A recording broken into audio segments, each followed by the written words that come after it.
നമസ്കാരം. പശ്ചിമേഷ്യയിൽ സൈനിക നീക്കം ശക്തമാക്കി ഇറാനും അമേരിക്കയും. കുവൈറ്റിലെയും ബഹ്റിനിലെയും US സൈനിക കേന്ദ്രങ്ങൾ ലക്ഷ്യമിട്ടുകൊണ്ടാണ് ഇറാൻ തിങ്കളാഴ്ചയും ആക്രമണം അഴിച്ചുവിട്ടിരിക്കുന്നത്. കുവൈറ്റിലെ അലി അൽ സലേം വ്യോമതാവളത്തിലെ ഇന്ധന ടാങ്കറുകളും പാട്രിയറ്റ് വ്യോമ പ്രതിരോധ സംവിധാനങ്ങളും ഇറാൻ തകർത്തതായി ഇസ്ലാമിക് റവല്യൂഷണറി ഗാർഡ് കോർപ്സ് വ്യക്തമാക്കുന്നു. അമേരിക്കയുടെ സൈനിക നടപടികൾക്ക് മറുപടിയായി ഇറാന്റെ കണ്ണിനു പകരം കണ്ണ് എന്ന പ്രത്യാക്രമണ പരമ്പരയുടെ മൂന്നാം ഘട്ടമാണ് ഇതെന്നാണ് IRGC വ്യക്തമാക്കിയത്. അഹമ്മദ് അൽ ജാബർ വ്യോമതാവളത്തിലെ തന്ത്രപ്രധാനമായ FPS റഡാർ സംവിധാനവും ആക്രമിക്കപ്പെട്ടു.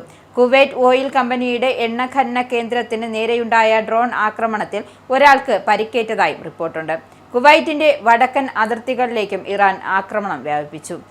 ബഹ്റൈനിലെ ഷൈഖ് ഇസ വ്യോമതാവളത്തിൽ ഹെലികോപ്റ്റർ അറ്റകുറ്റപ്പണി കേന്ദ്രം, P-8 വിമാന hunger, drone command and control centre എന്നിവ തകർത്തതായും IRGC അറിയിച്ചു. ഇതിനു പുറമെ ജോർദാനിലെ US സൈനിക കേന്ദ്രത്തിന് നേരെയും ആക്രമണം ഉണ്ടായി. ഇറാനിലെ ബന്ദർ അബ്ബാസ്, ഹുഷം എന്നിവിടങ്ങളിലായി 12ഓളം കേന്ദ്രങ്ങളിൽ US നടത്തിയ ആക്രമണങ്ങൾക്കുള്ള മറുപടിയാണ് ഇതെന്നാണ് ഇറാന്റെ വാദം. ഫൈറ്റർ ജെറ്റുകളും യുദ്ധക്കപ്പലുകളും ഡ്രോണുകളും ഉപയോഗിച്ച് നടത്തിയ ഈ ആക്രമണത്തിൽ ഇറാന്റെ മിസൈൽ പ്രതിരോധ സംവിധാനങ്ങളും ദക്ഷിണ തീരത്തെ റഡാർ കേന്ദ്രങ്ങളും ഡ്രോൺ കേന്ദ്രങ്ങളും തകർത്തതായി US അവകാശപ്പെട്ടിരുന്നു. ഹോർമൂസ് കടക്കാൻ ശ്രമിക്കുന്ന വാണിജ്യ കപ്പലുകൾക്കെതിരെ ഇറാൻ ആക്രമണങ്ങൾ നടത്തുന്നെന്ന് ആരോപിച്ചാണ് അമേരിക്ക സംഘർഷം പുനരാരംഭിച്ചത്. അതേസമയം സംഘർഷം രൂക്ഷമാകുന്നതിനിടെ ഇറാൻ ഭരണകൂടത്തിനുള്ളിൽ ഭിന്നത പ്രകടമാണ്. നയതന്ത്ര ചർച്ചകൾ വേണമെന്ന് ഒരു വിഭാഗം ആവശ്യപ്പെടുമ്പോൾ പ്രതികാരം വേണമെന്ന നിലപാടിലാണ് IRGC.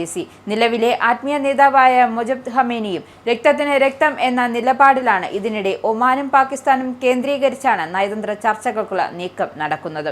എന്നാൽ ബന്ദർ അബ്ബാസ്, ഹുഷം എന്നിവിടങ്ങളിലായി 12ഓളം കേന്ദ്രങ്ങൾ US നടത്തിയ ആക്രമണങ്ങൾക്കുള്ള മറുപടിയാണ് ഇതെന്നാണ് ഇറാന്റെ വാദം. ഫൈറ്റർ ജെറ്റുകളും യുദ്ധക്കപ്പലുകളും ഡ്രോണുകളും ഉപയോഗിച്ച് നടത്തിയ ഈ ആക്രമണത്തിൽ ഇറാന്റെ മിസൈൽ പ്രതിരോധ സംവിധാനങ്ങളും ദക്ഷിണ തീരത്തെ റഡാർ കേന്ദ്രങ്ങളും ഡ്രോൺ കേന്ദ്രങ്ങളും തകർത്തതായാണ് USന്റെ അവകാശം. എന്തായാലും ഹോർമൂസ് കടക്കാൻ ശ്രമിക്കുന്ന വാണിജ്യ കപ്പലുകൾക്കെതിരെ ഇറാൻ ആക്രമണങ്ങൾ നടത്തുന്നു എന്ന് ആരോപിച്ചാണ് അമേരിക്ക സംഘർഷം പുനരാരംഭിച്ചത്.